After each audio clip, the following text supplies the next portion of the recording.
8. Baik, ini tentang apa namanya, gaya dan hukum kekalahan energi. Gitu.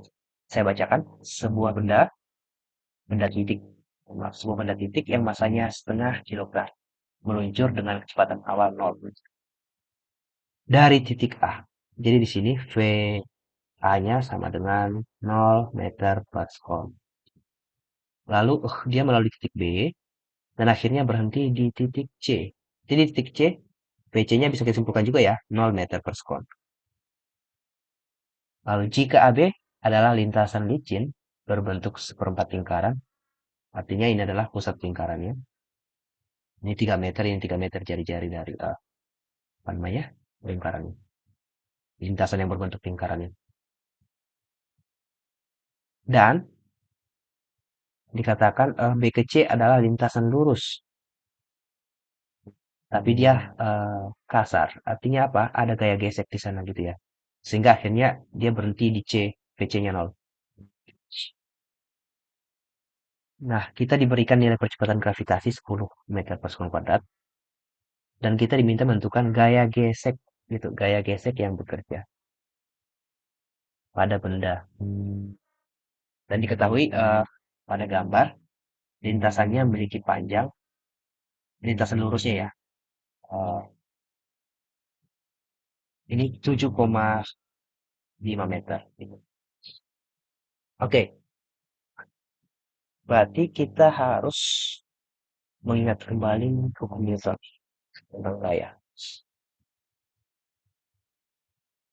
Gaya gesek berarti sama dengan massa benda dikali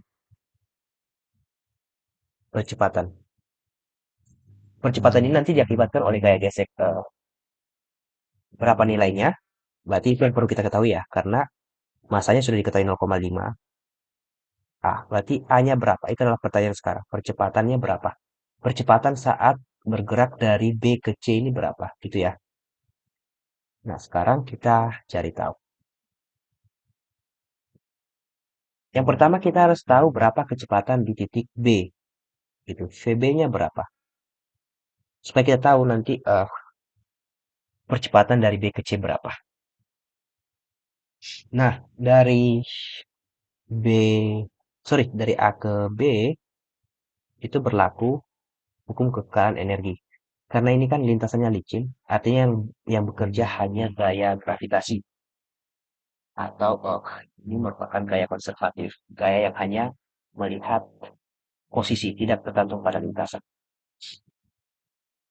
Nah, kalau kamu masih ingat, kalau sudah pernah pelajari tentang hukum kekalahan energi mekanik, itu energi mekanik di A itu sama dengan energi mekanik di B. Karena energi mekanik itu lestari. Lestari artinya nilainya tetap sama. Yang berubah itu adalah bentuknya saja dari potensial ke kinetik. Seperti itu selama ini. Nah, kita uraikan energi potensial di A ditambah energi kinetik di A. Karena energi mekanik itu adalah potensial ditambah energi kinetik.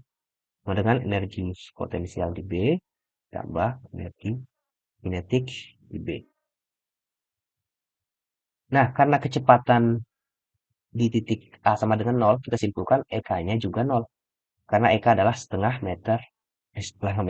massa dikali kecepatan kuadrat. Ini 0 joule gitu ya. Berarti ini bisa kita coret 0. Dan di titik B itu ketinggiannya, HB itu kan 0 meter. Berarti energi potensial di B juga 0 joule. Karena massa dikali gravitasi dikali ketinggian sama dengan 0. Ini 0. Gitu.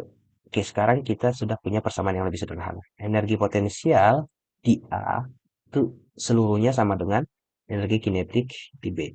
Saya katakan seluruhnya, artinya terjadi perubahan bentuk ya dari energi potensial di titik A secara keseluruhan menjadi energi kinetik benda ini. Kita uraikan saja ini. Massa dikali percepatan gravitasi dikali ketinggian titik A. Itu sama dengan setengah massa dikali kecepatan di titik B kuadrat. Masanya boleh saling dicoret, ya, saling terbagi. Kita masukkan 10 dikali HA itu adalah ketinggian titik A ya, 3 meter. 3 sama dengan setengah dikali VB kuadrat. Oke, kita ke sana.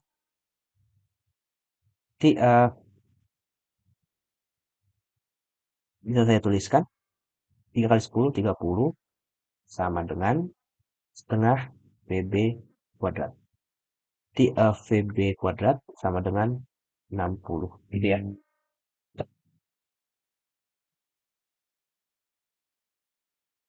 Nah, kita nggak perlu mencari tahu berapa nilai VB tanpa kuadrat. Kita pakai ini saja. Karena kita ingin mencari tahu berapa percepatan dari B ke C. Sekarang kita kerjakan dari B ke C. B ke C. Kita sudah punya persamaan ini tadi ya. Kecepatan akhir kuadrat sama dengan kecepatan awal kuadrat ditambah 2 dikali percepatan dikali delta X. Delta X-nya adalah ini, 7,5 meter. Artinya apa? Perubahan posisinya dari, kita anggap saja titik B adalah 0, C 7,5. Artinya dia bergerak sejauh 7,5 meter. Atau perpindahannya, atau jarak yang ditempuh karena ini garis lurus, sama saja, 7,5 meter. V, V akhirnya, VC, ini VC ya. Itu 0. VB kuadrat adalah kecepatan awal di B. Berapa? Ditambah 2A delta X. Kita tinggal masukkan 0 sama dengan VB kuadrat sudah ada nilainya di atas ini. Tinggal masukkan saja 60 ditambah 2 dikali A atau percepatan dikali apa namanya? Delta X-nya 7,5. 60 ditambah 15, 7,5 dikali 2, 15A. Berarti A sama dengan minus 60 per 15. Sama dengan 4 ya. 4 dikali 15, 60.